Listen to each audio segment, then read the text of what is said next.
Good morning world at good morning sa lahat ng commuter. Good morning, you wonderful one.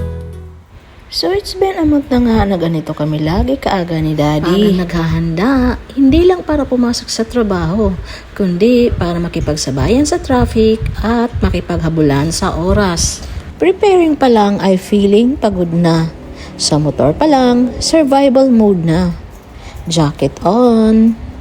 Feeling ko fashion model. Pero paglabas, mukha akong delivery rider na may life crisis.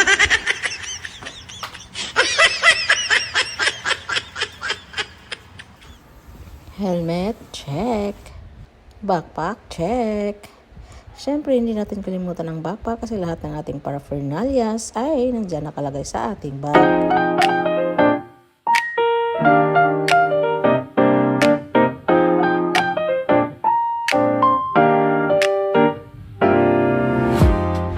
At syempre, bago sumakay ng motor, nag-sign of the cross muna ako.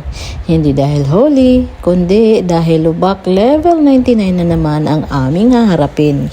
Helmet on!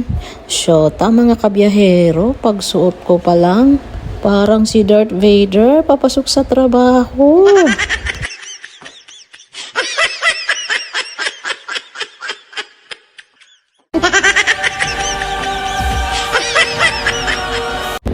At ayun na nga mga kabiyahero, habang ang iba ay tulog pa, heto kami, nakikipag-agawa na sa hangin, usok at potholes.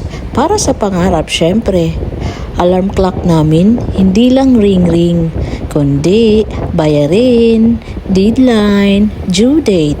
O, sinong relate? Pero laban lang, kasi ang pangarap hindi kusang dumarating yan. Sinusundo yan kahit nakamotor ka lang. Habang nakaangkas sa motor, feeling ko main character sa music video. Here we are at the crossroads once again. Slow motion pa ang buhok. Pero pag start ng motor, reality check agad. Helmet hair, dusty face, at jacket na amoy gasolina. Every morning talaga parang obstacle course ang daan. Level 1, lubak na parang mini swimming pool. Level 2, track na akala mo'y audition sa Fast and Furious. Level 3, jeep na biglang hinto, walang signal. Surprise exam daw. Traffic, ang tanging senaryo na sabay-sabay ang emotions.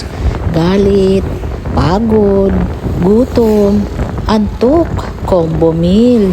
Habang nasa biyahe kami, iniisip ko, ganito pala sa life. Minsan stuck ka, pero hindi ibig sabihin tapos na. Red light lang mga kabiyahero, hindi end of story. Pag bumibilis ang takbo, syempre napapayakap ako kay Daddy. Hindi dahil sweet, kundi dahil natatakot ako sa mga malalaking truck na nakakasalubong at nakakasabayan namin.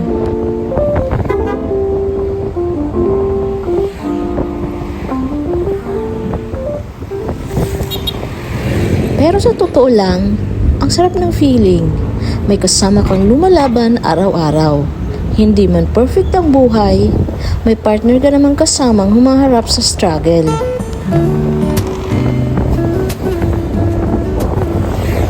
Pagdating sa office, mukha na kaming veteran sa battlefield. Buhok ko, parang sinalubong ng bagyo. Sapatos ko, minsan may souvenir na putik. Pero smile pa rin kasi sahod day is coming.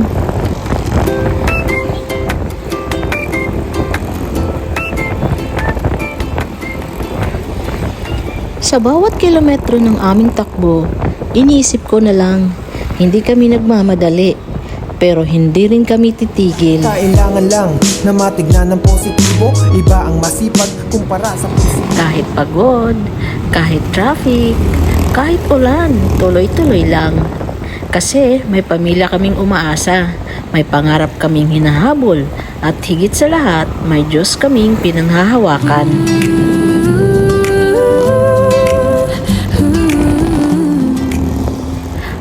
tayong mainggit sa iba kung sa tingin natin na sila ay matagumpay na sa buhay.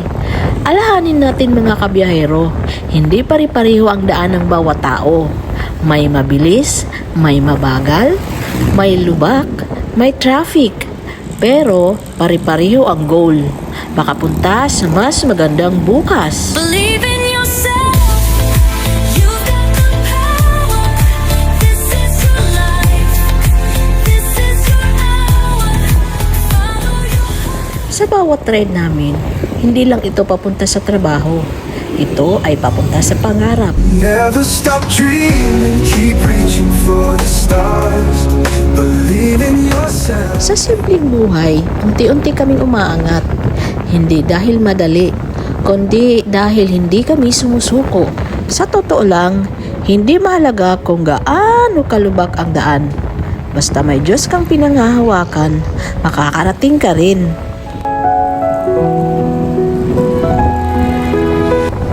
Kaya, lagi nating isipin mga kabiyahero, maaga man ang gising, mahirap man ang biyahe, kung para sa pangarap at pamilya, laban lang, ride lang, at higit sa lahat, pray lang mga kabiyahero. Thank you for watching. Amping!